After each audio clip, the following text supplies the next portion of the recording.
Tingnan mo ang larawang yan. Dalawang bata.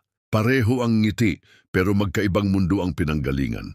Yung isa anak ng politiko, lumaki sa masaganang tahanan, lahat halos handa na, magandang eskwelahan, koneksyon, at mga taong laging handang tumulong. Bago pa siya magsalita, may nakikinig na.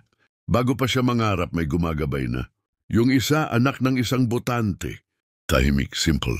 Lumaki sa hirap, pero hindi nawalan ng pangarap. Lahat kailangang pagtrabahuhan. Lahat kailangang ipaglaban. At kahit masipag at matalino siya, madalas hindi napapansin. Hindi dahil kulang siya, kundi dahil kulang ang sistema para sa kanya. Ngayon, ikaw na nakikinig, may tanong ako.